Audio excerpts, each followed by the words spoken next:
Yahya, Profesor Priyatno, Al-Mukarramun, segenap wakil talqin Syekh Mursyid yang dibisakan hadir pada Moi Ba'da Subuh kali ini.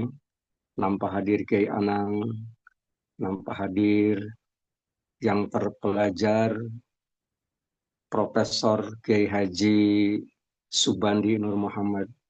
Selamat buat Profesor Subandi yang sudah dinyatakan sebagai salah seorang ilmuwan terbaik Indonesia dari sekian juta seorang profesor. Masya Allah, ini luar biasa karomah Abah. Ikhwan Akhwat di seluruh penjuru dunia yang sedang mengikuti acara Manaqib Online Internasional Ba'da Subuh, yang saya cintai, yang saya banggakan. Manqobah ke-16 itu bercerita tentang adanya perdebatan. Seorang Muslim dengan seorang Nasrani terkait dengan apa siapa yang terbaik di antara nabi-nabi yang dijadikan panutan. Muslim tentu eh, menyampaikan yang terbaik adalah Nabi Muhammad. Sementara orang Nasrani menyampaikan yang terbaik adalah Nabi Isa. Padahal kan yang namanya nabi semuanya baik, nggak ada nabi yang tidak baik. Kalaupun umpamanya ada keunggulan, itu Allah sendiri yang menyebut di dalam Al-Quran. Gitu ya. Dalam artian setiap nabi punya kelebihan. Dan bukan hanya nabi, ada kelebihan-kelebihan dalam sisi lain. Dalam satu tahun kan ada 12 bulan, tapi ada bulan yang lebih istimewa dari bulan-bulan yang lain. Kayak begitu aja gitu. Gitu. Kemudian ada dalam satu minggu ada 7 hari, tapi ada hari yang terbaik di antara yang itu. Makanya Abah menyampaikan amaliyah yang begitu paten. Ada amaliyah yang dilakukan wajib dilakukan sekali seumur hidup, ibadah haji, gitu ya. Tapi ada juga yang menjadi apa namanya kewajiban eh, kita melaksanakan wajib hukumnya sekali dalam setahun, semacam puasa Ramadan.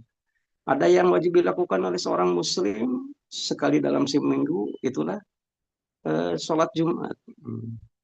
Kemudian ada lagi yang wajib dilakukan oleh ikhwan dan akhwat setiap detik. Abah mengatakan setiap detik. Itulah zikir hobi. Dengan bermodalkan zikir hobi, maka sebenarnya perdebatan itu sendiri tidak akan muncul. Memangnya kenapa? Sebab yang dilaksanakan oleh pengersa Abah dengan zikir hobi itu sendiri, itu sebenarnya akan mengikis debat itu perlu dihindari. Tapi kan ini proses. Proses. Proses ini kan disebut di dalam Al-Quran. Surat Al-Ankabut ayat ke-69. Walladzina jahadu fina lanahdiyannahum subulana. Innallaha la'ma'al muhsinin. Jadi proses yang pertama adalah untuk mendapatkan hidayah daripada Allah Subhanahu wa taala itu perlu perjuangan. Ini kan orang Nasrani kan untuk bisa mendapatkan hidayah. Jadi prosesnya dengan cara begitu. Jadi banyak cara Allah Subhanahu wa taala memberikan pelajaran kepada manusia untuk sampai pada titik mendapatkan hidayah. Jadi hidayah itu jangan ditunggu, tapi harus dijemput. Gitu. Nah ini orang-orang yang sudah ditalkin zikir itu sudah menjemput semuanya, sudah menjemput hidayah daripada Allah Subhanahu Wa Taala. Dari mana kita bisa tahu orang yang sudah ditalkin zikir itu sudah menjemput hidayah? Al-Quran sendiri kan yang mengatakan begitu. Ayat 17 daripada surat Al-Kahfi mengatakan, gimana ya? Surat Al-Kahfi ayat yang ke-17 itu menyebutkan bahwa ternyata orang apabila dikehendaki mayyahdillahu fahuwal muhtadi wa mayudlil falan tajidalahu waliyan mursyida. Gitu ya. Ada dua jalan untuk mencapai Allah Subhanahu wa taala. Sebut saja jalan kanan dan jalan kiri. Jalan kanan untuk mendapatkan hidayah mayyahdillah, sementara yang kedua mayudlil, jalan yang sesat. Dan ada kalimat penentu gitu ya. ada kalimat penentu, mayyahdillah fahuwal muhtadi, wa mayudlil falan tajidalahu waliyan mursyida. Orang kalau akan disesatkan oleh Allah Subhanahu wa taala tidak bisa bertemu dengan wali mursyid. Nah, ini Ikhwan dan Akhwat itu sendiri kan, kita ini kan udah bertemu, ya, udah bertemu dengan wali mursyid. Berarti kita ini tidak sesat. Itu Al-Qur'an yang mengatakan begitu, dan itu anugerah besar. Dan kita sudah berjuang gitu ya, berjuang dalam artian walladzina jahadu fina lanahdiyanahum subulana. Kita telah diberikan jalan terbaik untuk bisa mendapatkan hidayah daripada Allah Subhanahu wa taala. Nggak usah dengan cara berdebat begitu kalau kita gitu ya. Jika sudah dikehendaki Allah Subhanahu wa taala, tinggal datang aja kepada wali mursyid. Itu sudah selesai sebenarnya begitu. Hanya karena proses, kita ini kan yang namanya manusia sama dengan tanaman. Tanaman itu untuk bisa tumbuh, itu ada yang hanya sekedar disiram dengan air yang sedikit. Tanaman itu akan cepat tumbuh. Tapi ada juga tanaman, meskipun digelontor oleh air, lambat gitu ya tumbuhnya gitu ya. Manusia juga begitu gitu ya. Meskipun hanya sekedar menghadiri acara manaqib online internasional, banyak yang mendapatkan petunjuk daripada Allah Subhanahu wa taala gitu. Tapi meskipun ngaji tiap pagi, tiap siang, tiap malam, itu kan gelontor yang demikian. Tapi kan nggak sedikit nih yang tidak mendapatkan hidayah daripada Allah Subhanahu wa taala. Merasa dirinya berasal dari Allah Subhanahu wa taala tetapi tidak tahu alamat di mana Allah Subhanahu wa taala itu berada. Semacam begitu meskipun digelontor. Nah, untuk itu bagi kita ada panduannya. Untuk bulan Jumat Istaniyah kan panduannya Manqobah ke-15 dan Manqobah yang ke-16 gitu. Manqobah ke-15 itu sendiri itu cukup sakral. Cukup sakral dan dulu pernah dimaklumatkan oleh pengarsa Abah. Saya masih ingat gitu ya. Di tempat kami di Bogor itu ada kasus bagaimana beratnya kita menyelenggarakan manakib di masjid-masjid pemerintah. Selalu ada tantangan. Selalu ada tantangan, malah kami dulu pernah mengalami pada saat akan apa namanya menyelenggarakan acara manakib di Masjid Raya Bogor gitu ya.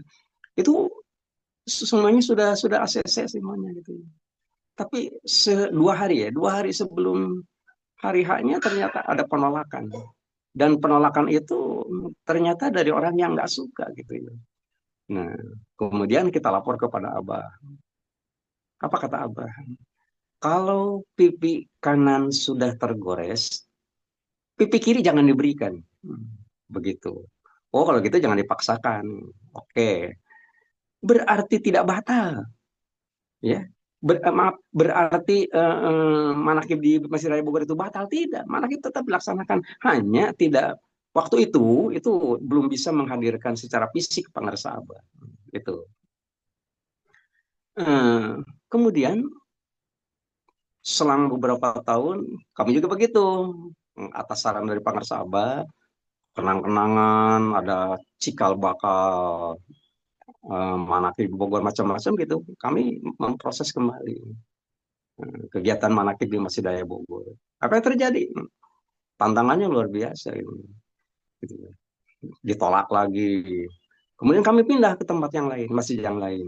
Ada satu masjid namanya Masjid Al-Hadi. Bukan Al-Huda, Al-Hadi. Karena masjid ini adalah di Cijahe ya. Wakaf daripada Pak Rusman Hadi, mantan Kapolri. Udah dapat 2 kali nih, 2 bulan berturut-turut kita melaksanakan acara manakib di tempat itu. Untuk yang ketiga kalinya ada surat resmi dari RT setempat bahwa tidak diizinkan. Tidak diizinkan. Karena tidak diizinkan kan kita masa ia memaksa gitu. Akhirnya saya kembali lapor kepada pengarsa Abah. Saya cari hari itu apa namanya Abah ada di mana gitu. Begitu saya lihat ternyata wah Abah sedang ada di JGC nih Jakarta Garden City di rumah Pak Eka Budi yang kemarin menikahkan putranya gitu ya. Jam 2 malam saya berangkat sendiri ke sana nemuin Abah. Pukul 3 menjelang subuh sudah bisa bertemu dengan pengarsa. Saya informasikan ada penolakan semacam begitu. Kemudian Abah tawajuh. Setelah tawajuh bangkit kembali, eh, Abah menyebut seseorang sebagai penyelenggara, dalam artian yang merekomendasikan manakib di tempat itu, karena termasuk masih familinya Rusman Hadi. Ternyata begitu saya telepon itu sedang ada di Jogja. Nah, pas telepon nyambung sebelum sebelum subuh nih, tiba-tiba Abah menyampiri, menghampiri, kemudian langsung Abah mengatakan, biar Abah yang berbicara. Saya serahkan HP, kemudian Abah mengatakan, Assalamualaikum, Waalaikumsalam. Menurut Abah Anom barusan, mungkin pada waktu Abah sedang tawajuh gitu ya, rumah juga mau dijadikan tempat manakib. Dalam artian kalau memang manakib di masjid-masjid ditolak oleh orang, laksanakan saja di rumah. Ya kira-kira semacam begitu ya. Nah, oke, kembali lagi ke rumah. Itu bagaimana orang bisa memperoleh apa namanya eh, petunjuk daripada Allah Subhanahu Wa Taala.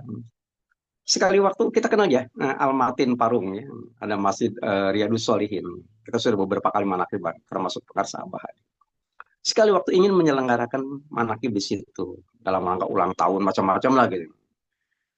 Panitia lapor ke Abah ke sana. Silakan proposal diajukan. Proposal diajukan ke mana, ke yayasan ya, Yayasan Riyadus Solihin Masjid. Ternyata ditolak. Setelah ditolak, lapor lagi ke Abah. Abah minta lihat proposal. Begitu dilihat oleh pengarsa Abah, Abah hanya memberikan saran sedikit. Cantumkan nama Akbar. Meskipun sebagai seksi apapun di situ. Gitu ya. Ujung-ujungnya minta izin kepada pengarsa Abah, telepon gitu ya. Silahkan. Kalau memang Abah yang meminta. Abah sumber segalanya. Nah, setelah dicantumkan nama saya, kemudian kembali lagi diajukan. Ketua yayasan nanya, Akbar mana? Semacam begitu. Nah, setelah mengatakan Akbar mana, diberitahukan pada waktu itu, seketika langsung di ACC. Silahkan laksanakan. Nah, panitia kembali kepada pengarsa Abah. Nah, pada waktu saya di JGC, menyampaikan kasus masih di Al-Hadi itu, ternyata ada wakil talkin yang nyeleneh. Waktu itu, udah lama ya. Wakil talkin nyeleneh, berani nanya kepada pengarsa Abah. Abah, kalau zikir kopi itu dirubah kalimatnya menjadi abah, abah, abah. Hati kita mengganti ya, mengganti ismu zat itu dengan abah, abah, abah. Apa yang dilakukan oleh pengusaha abah? Abah tahu aja. Nah, kemudian abah bangkit kembali langsung mengatakan, mulai hari ini keluar maklumat seketika. Mulai hari ini di setiap manakib dimanapun yang dibaca adalah manqobah ke-15 selama 15 bulan ke depan. Tuh. Ini nih maklumat ini disampaikan oleh pengarsa Abah, maaf, bertepatan dengan hari berpulangnya Umi Ros di Sirna Rasa. Abah mah dijaga ya Abah. Kemudian selesai subuh langsung dikeluarkan maklumat. Ki Amin biasa yang bikin redaksi. Abah mengatakan nanti malam kita mulai untuk 15 bulan ke depan. Di mana mulainya? Pas nanti Abah memimpin acara manakib di Al Musawir Jati Asih di kediaman Dr. Kultur Hijab. Nah, kemudian ternyata begitu sampai apa zuhur sudah di Ba'da zuhur itu sudah di Al Musawir di Bekasi. Kemudian ternyata Abah itu sendiri di sela-sela menerima tamu dan sebagainya, sekitar pukul 5 sore itu ditelepon dari Sirna Rasa. Minta izin agar Umi Ros itu dibawa kembali ke rumah sakit karena kesehatannya ngedrop. Apa kata Abah? Tidak usah. Baringkan di ruang tengah dan seisi rumah melaksanakan khotaman. Dan jangan berhenti sebelum Abah datang. Kita bisa membayangkan. Dari Bekasi ke Sirna Rasa itu perjalanan berapa kilometer. Itu ya, berapa jam yang dibutuhkan sebagainya. Tapi yang namanya Abah, Abah langsung meninggalkan apa? Al-Musawir itu menjelang maghrib. Bahkan Sohibul Hajat, ya, dokter kulturnya waktu itu tidak tahu Abah berangkat ke Sirna Rasa. Saya sempat mengantar sampai ke mobil, terus kontak dengan Ustadz Lukman, bagaimana perkembangan. Itu ternyata orang-orang yang datang ke sana banyak yang meminta agar Abah hadir pada acara manakib. Termasuk orang yang di Riyadus Solihin itu, yang di Parung itu. Mohon kesediaan Abah untuk bisa hadir. Apa kata Abah? Baca kembali Manqobah ke-15. Gitu ya. Beberapa orang dari Bogor juga mengatakan, minta kehadiran Abah pada waktu acara manakib di tempat ini. Baca kembali Manqobah ke-15. Apa itu artinya? Jadi, hadir tidak hadir secara fisik pengerasa Abah, Abah itu hadir. Gitu. Abah itu hadir dan dapat kita rasakan. Hanya saja, maaf, dibuat tanda kutip nih ya. Hanya kalau secara fisik, secara zuhir Abah hadir di satu tempat, itu jamaahnya lebih membludak dibandingkan dengan yang lain. Jangan diartikan Abah tidak hadir. Kalaupun membludak, umpamanya, itu ciri daripada kelebihan Abah. Ciri kelebihan Abah itu disebut di dalam Al-Quran. Disebut di dalam Al-Quran, di dalam surat Maryam ayat yang ke-31. Waja'alani mubarakan ainama kuntu. Dan aku dijadikan sosok yang diberkahi oleh Allah Subhanahu wa taala ainama kuntu, dimanapun aku berada. Jadi sangat wajar apabila ternyata Abah memimpin acara manakib dimanapun, di tempat manapun, kemudian yang hadir begitu membludak, jangan diartikan kalau tidak ada Abah secara fisik kemudian agak berkurang dan di situ tidak ada Abah. Jangan diartikan begitu. Semua kita meyakini dalam kondisi sendiri pun, keluarga pun yang menyalakan acara manakib, Abah itu ada. Gitu ya. Kalaupun membludak itu urusannya adalah urusan keberkahan dari Allah Subhanahu wa taala yang merupakan kelebihan dari para sahabat. Itu Manqobah yang ke-15 gitu. Jadi pada dasarnya Manqobah 15 menjadi panduan bagi kita gitu ya. Selama kita connect, selama kita robito kepada pengarsa Abah selalu hadir. Dan itu yang dapat kita rasakan setiap kesempatan, dimanapun kita berada, dalam keadaan bagaimanapun. Makanya Abah itu yang paling simple. Dulu Abah pernah mengajarkan begini. Apapun yang akan kita lakukan, jangan lupa untuk connect kepada Syekh Mursyid. Kalau Abah akan bepergian kemana-mana, nggak akan berangkat dulu. Nggak akan meninggalkan rumah. Nggak akan melangkahkan kaki. Kecuali Robitoh dulu kepada Syekh Mursyid. Kepada siapa? Kepada pengarsa Abah Anum. Bagaimana kalimatnya? Assalamualaikum Abah Al-Fatihah. Selesai. Bagi yang baru mampu begitu. Jadi tidak usah dengan menggunakan kalimat-kalimat yang ribet, yang kira-kira menghafalnya aja nggak selesai satu hari. Cukup aja. Assalamualaikum Abah Al-Fatihah. Selesai. Gitu ya. Nah, itu juga yang diberikan, yang saya tularkan kepada anak-anak kami, gitu ya. Nah, meskipun ada yang masih di SD, sampai saya mengatakan, mau makan saja. Assalamualaikum, Abah. Sampai-sampai yang dibaca juga doanya doa khusus gitu, yang doa dari guru-gurunya nggak bukan tidak dibaca, artinya dilengkapi lagi. Allahumma barik lana fima razaqtana wa qina azabannar. Kalau anak kita diajarkan gitu, ditambahkan ilmu dengan membaca doa. Waqina azabannar, Allahumma zidna walatan kusna warzukna nikmata dunya wal akhirah. Ada kalimat berikutnya, bikaromah abah al-fatihah. Selesai. Nah, ini merupakan salah satu bukti bahwa ternyata Manqobah ke-15 itu sendiri adalah Manqobah yang sangat sakral, karena dalam kondisi bagaimanapun, selama kita connect kepada pengusaha Abah, Abah selalu hadir. Demikian, meskipun tidak terlampau sistematis, mudah-mudahan bermanfaat bagi kita. Paling tidak kita tahu apa yang harus kita lakukan dan apa yang harus tidak kita lakukan agar hari ini bisa lebih baik daripada kemarin. Kurang lebihnya mohon maaf. Wassalamualaikum warahmatullahi wabarakatuh. Waalaikumsalam.